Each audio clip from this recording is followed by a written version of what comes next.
Welcome to our first edition of Wingate University Business Roundtable. I'm your host, Mark Bryant, Director of Graduate Business at Wingate University. This ongoing program will originate from Wingate University's Ballentine campus and will examine major business issues of the day with the Charlotte region's key business leaders.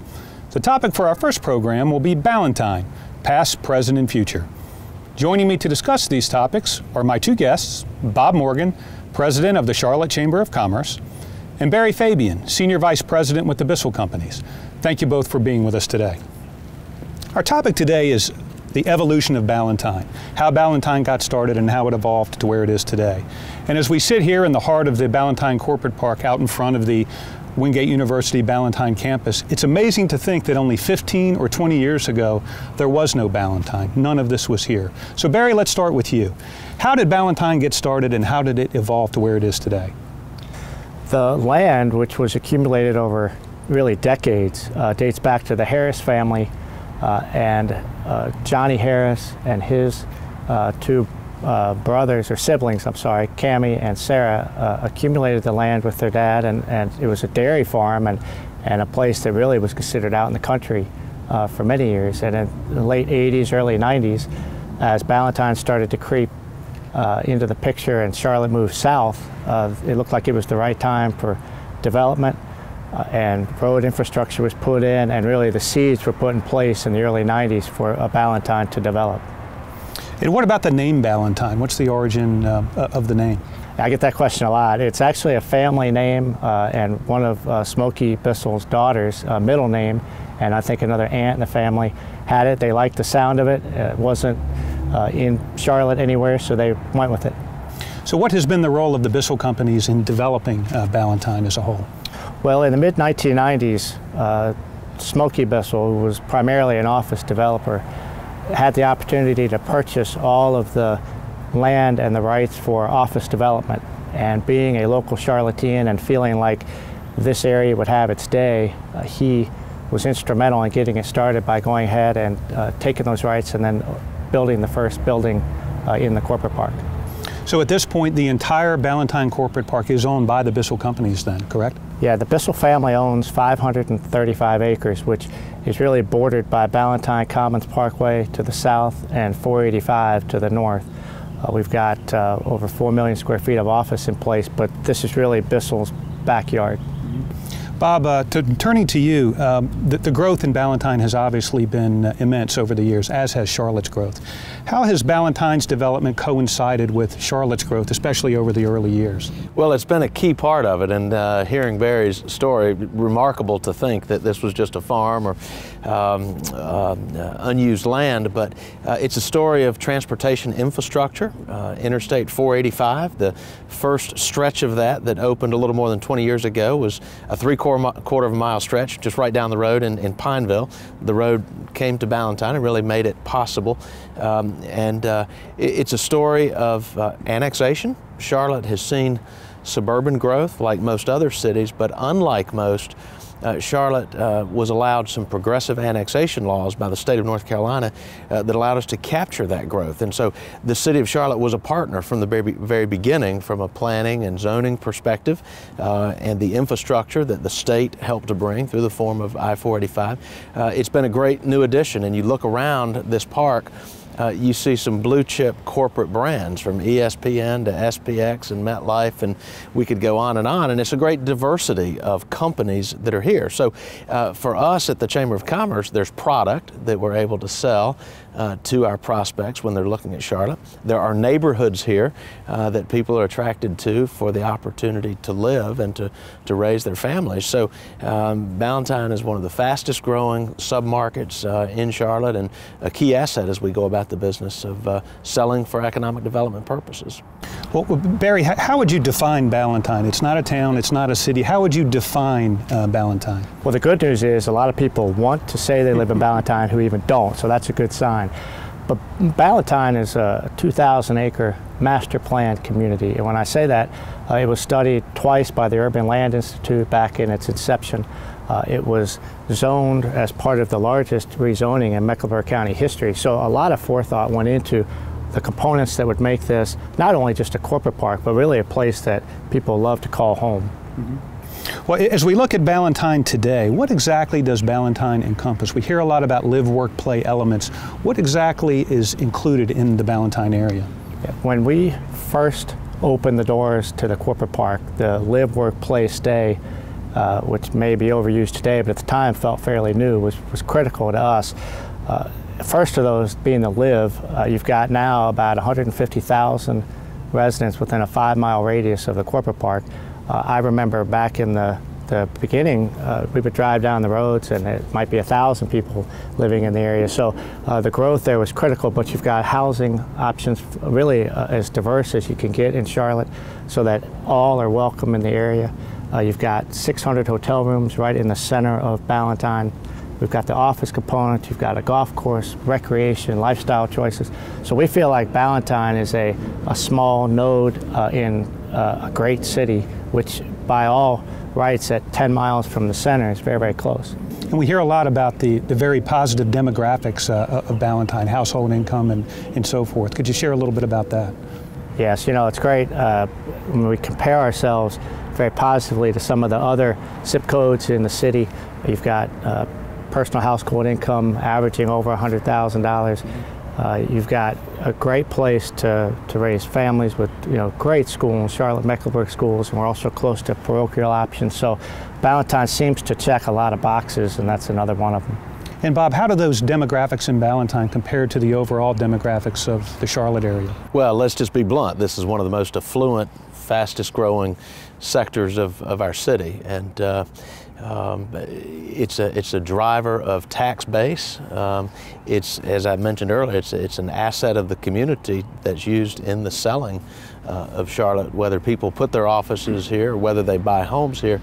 Ballantyne is part of the package of Charlotte that helps to impress them.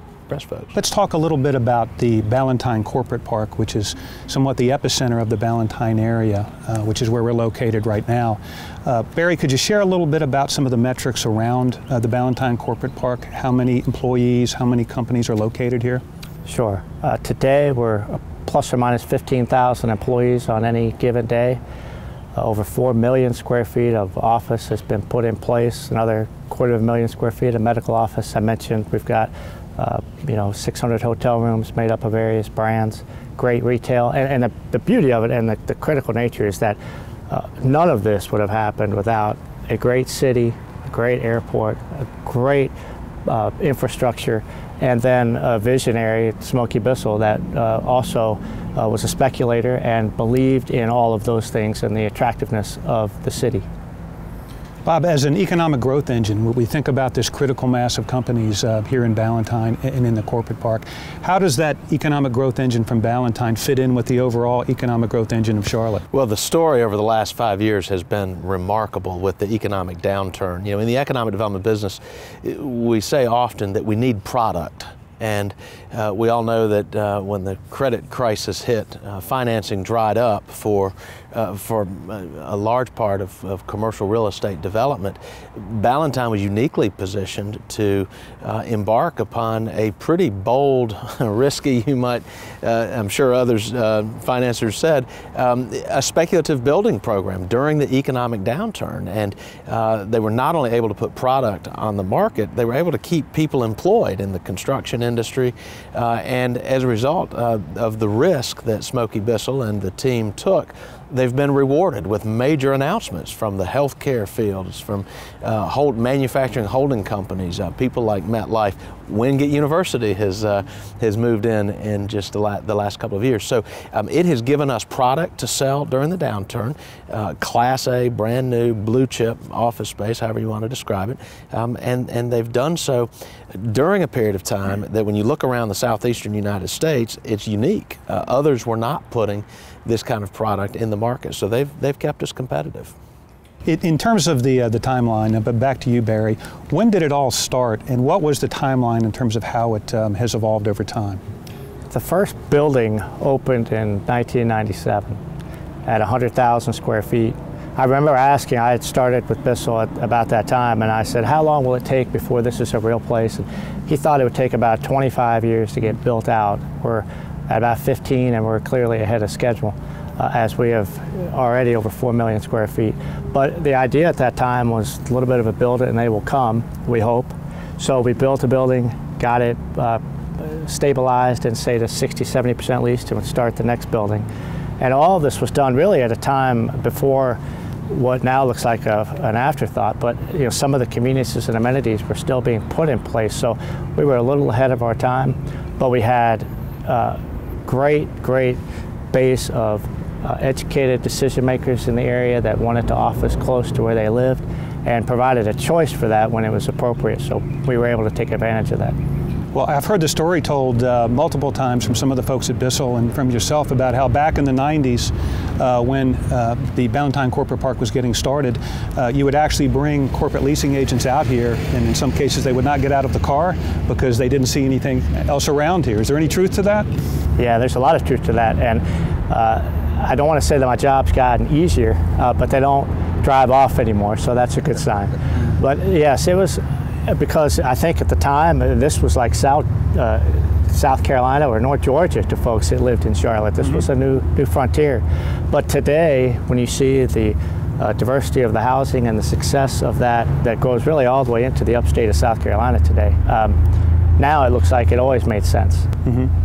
And in terms of the road system back then, it was really 521 Johnston Road and a possibility of 485, at least in the early 90s, correct? Yes, that's right. And we used to have to get on 485 to go have lunch. So thankfully those conditions have changed, and the success of the area has certainly increased the awareness of what Ballentine is. And Bob, I know the City of Charlotte was instrumental in trying to get that to evolve, the road system and the infrastructure and so forth as Ballentine grew. To tell us a little bit about that. Well, if you build it, they will come, and Ballentine would not be here were it not for the investment in 485. I think that's fair to say, and the challenge today, of course, is the capacity on 485 is challenged, and so there's a project underway to widen 485 at the same time that the final 6 miles up in the northeastern part of the city will open either later this year or early next year. But a great partnership. When we have city road bonds on the ballot or county bonds to build schools, Ballentine has been a key part of that story for the last couple of decades, that you do have to build the public infrastructure along with the private investment that the Bissell Company has made to be successful. And there's no more successful submarket in Charlotte than Ballentine. Well, let's hold on that point. I know one question that a lot of folks are interested in that we'll talk about after the break is the status of the road situation and the infrastructure situation with 485 and Johnston Road and so forth. So right now we're going to take a short break. When we come back, we'll talk about some of the recent corporate relocations to Ballentine. We'll discuss the road system and the status of that, and we'll discuss what is projected for the future of Ballentine. We'll be right back. Planning your next step in life? Come complete your education in a dynamic, caring environment at Wingate University. Enrollment and construction have skyrocketed in the past 2 decades as students pursue challenging and rewarding degrees in fields like the health sciences, business, and education. U.S. News & World Report has named Wingate University the 6th best value in the South. Visit one of our 3 great campuses, Wingate, North Carolina, Hendersonville, or Charlotte, or check us out at wingate.edu. Major in a great life at Wingate University.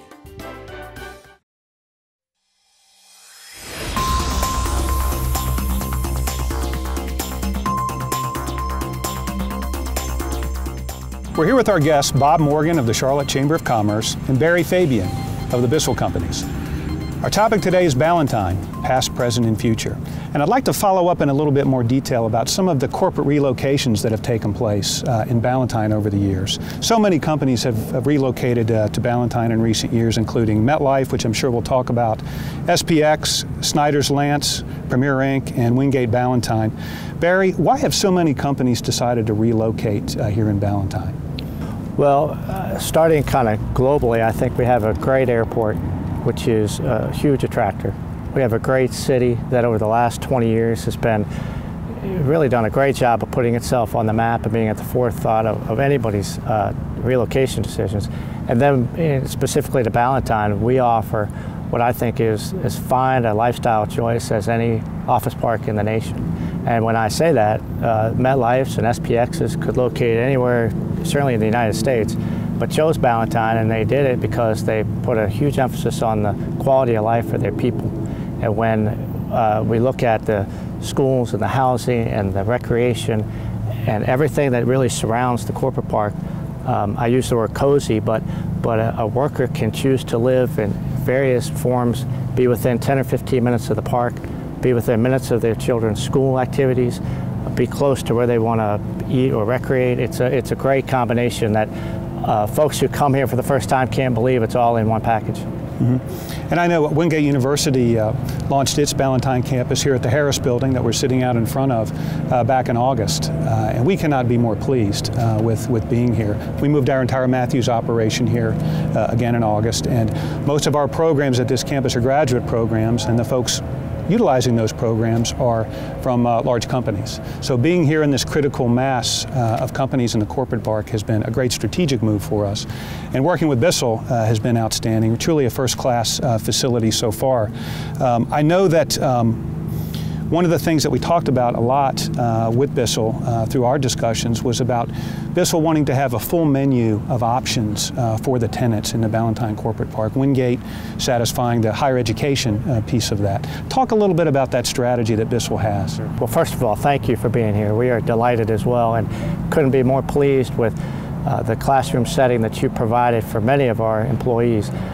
For us, it was first reach a critical mass that would attract the quality of a Wingate graduate program.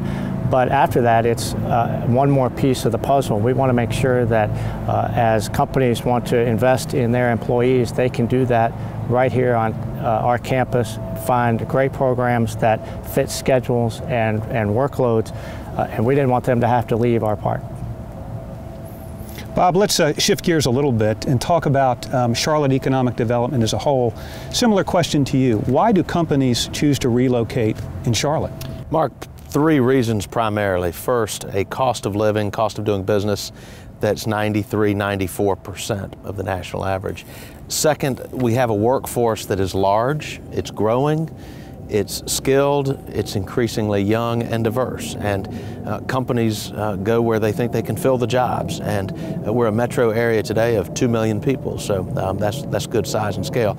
Barry mentioned the third, it's connectability, beginning with the Charlotte airport and all of our transportation infrastructure, but specifically the airport. We're the 18th largest city or so. Our airport is the 6th busiest, now the 2nd largest hub in the American system. We can get anywhere to markets in North America with daily direct service. We can get to most European destinations daily direct. With the American network now, we're one stop to anywhere on the planet. Throw in with those 3 things some of the intangibles. We're a very progressively pro-growth community. We're a place where the public and private sectors work well together, and we're focused around support for economic development, and that means that we pass road bonds and school bonds and community college bonds. We look for creative ways to fund infrastructure, and we have a fairly conservative fiscal governance of the public purse and AAA bond rated city and county governments. All of those things are the reasons why companies will make a decision to be in Charlotte. When Charlotte is competing with other cities for some of these corporate relocations, who tends to be the main competition for us? Well, every project is different, I have to say that, right, Barry? We still compete with Atlanta at times, and we compete with Nashville and Austin, but you know, we do pretty well. We saw a company, Florida is in the mix at times, and it's interesting, this question of the growing diversity of the population. We've seen companies that, for example, needed Spanish-speaking professionals, and where they weren't able to find those folks. We were competing against South Florida, which has a pretty significant population of people who speak Spanish. Charlotte does too, and that diversity and the sheer size of our workforce allowed us to attract that company, and in fact they've been successful in finding the talent that they need. But let's talk a little bit about MetLife, which is one of the obviously major acquisitions that Charlotte has made over the last year. I think all 3 of us were at the MetLife grand opening last week. We can actually see MetLife straight ahead, adjacent to our property here, and their headquarters here in the corporate park. Really some amazing figures. They're bringing 1,300 jobs to Charlotte. 900 of those jobs have been filled so far, and of those 900, 700 of those jobs are filled from folks in Charlotte. But really amazing numbers. One of the things that we heard at the grand opening last week was that MetLife has received 77,000 applications for those 1,300 jobs. So really amazing numbers. And some of the themes that we kept hearing about why MetLife relocated had to do, as you said, the talent pool, sense of community, quality of life. Talk a little bit about that. Is MetLife sort of a microcosm of what you see with other relocations? Absolutely, and they're also an example that builds on kind of a theme here of what I've been suggesting. It is about workforce, and the best number of all of those are the 77,000 resumes that they got, because I've gotten questions recently, have we tapped out the financial services related talent in this market? And clearly we have not when you get that kind of response. So they're a great brand to have, a great addition to our community. They are attracted by lower cost than where they came from in the Northeast and in Southern California. They're also attracted by new infrastructure. And you know, when you're up in the Northeast and here comes Hurricane Sandy and you see some of the coastal towns of the Northeast get hammered, the cost of replacing that infrastructure is extremely high. And companies like MetLife and others, they will look at a place like Charlotte and they see new infrastructure, and they're attracted to that as well as to the cost and to the workforce that they see here. Another thing that we heard a lot last week at the MetLife grand opening was how quickly their employees have gotten connected into the community, both professionally and on the nonprofit side and charities. Talk a little bit about that. That really seems to be a core competency of Charlotte, getting folks connected quickly. Well, they joined the Chamber of Commerce before they actually made the move here, so we saw it firsthand. And they are a company with a strong corporate brand and identity. Part of that means that they're going to be involved and engaged in the community, and I think we're just seeing the beginnings of it as they get ramped up. You know, we saw it last week. Great to have the blimp overhead, great to have the characters, Snoopy and the others from the Peanuts who were here. They're a fun company in addition to providing some great jobs, and they have a workforce that's very engaged and obviously pleased to have the opportunity to work with the company, and so they're a great fit for Charlotte. Well, it was great to see the excitement among the employees thus far from MetLife. A great coup for Charlotte and for Ballentine, to be sure. Let's shift gears a little bit and talk about the future and the future of Ballentine and the future of Charlotte. What are some of the future growth plans for Ballentine? Back to you, Barry. Well, we've got about 2 million square feet of office to develop, and I think as Ballentine has grown and its acceptance has grown nationally, we're targeting more corporate headquarter relocations. We're certainly active in that environment, trying to continue to attract stories that will be as exciting as MetLife. We feel like the urbanization of our east side of the park, which includes deck parking, has been well received. Taller buildings, of which Wingate is a resident. So those things, I think, look to continue. We feel still bullish on the city and on the growth in the rest of the decade. So there is some room to grow, and there is definite potential for additional facilities then? Yes, we're actually about 2/3 of the way home, if you will, and we feel like road completions that are upcoming, and again, the word of MetLife seems to have spread, and others are coming to check it out just because they did. And Bob, how does that future growth of Ballentine coincide with what you see for the future growth of Charlotte? We're a population of 2 million people in our metro today. We firmly believe that's going to double in the next 20 years to 4 million. Last year was our second best year ever in terms of job growth. This year may not match jobs growth, but it looks like we're teed up for a pretty good year from an investment perspective. There are a lot of cranes around Charlotte. We haven't seen a lot of cranes through the downturn, but we're seeing the airport. We're investing in a major expansion of capacity at the airport. I've mentioned 485, the final 6 miles will be built later this year.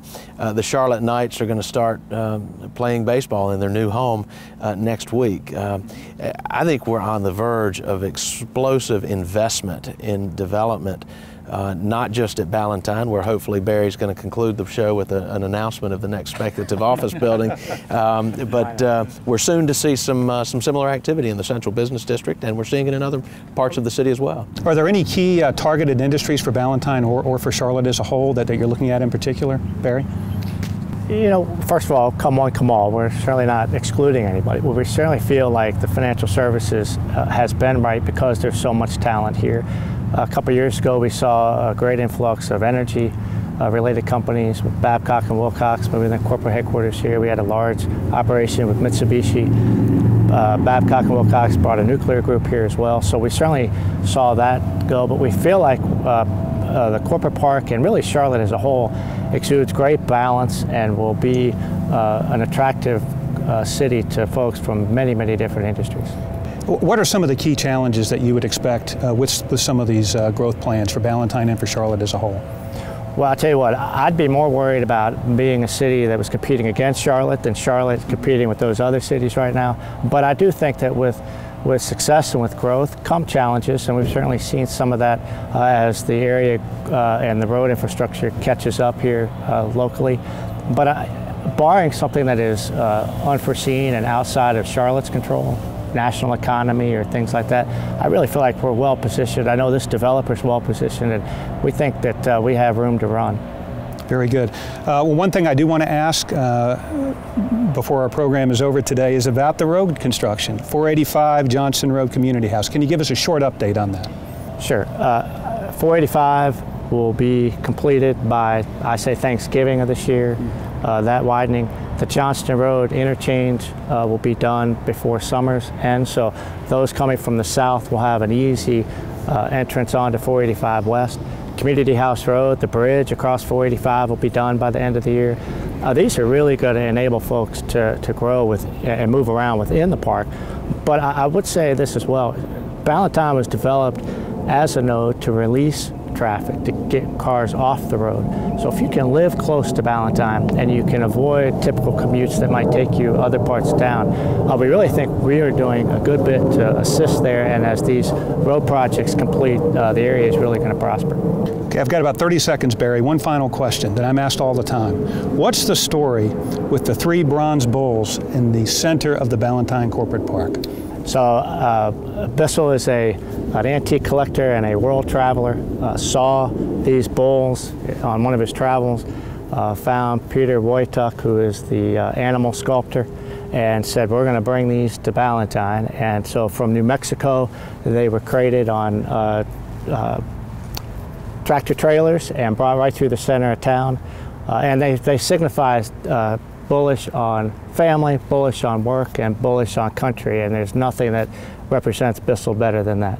Well, I can tell you my kids have played many a day on those bulls, as have a lot of my friends' children as well. So definitely a landmark in Ballentine. The mystery is now solved. So with that, we'll close. Our guests today have been Bob Morgan, President of the Charlotte Chamber of Commerce, and Barry Fabian, Senior Vice President with the Bissell Companies. Thank you both for a very interesting discussion. If you have questions or comments or would like to offer topics for future shows, we want to hear from you. Email me at mbryant@wingate.edu, and thank you for watching our first edition of Wingate University Roundtable. My name is Mark Bryant. See you next time.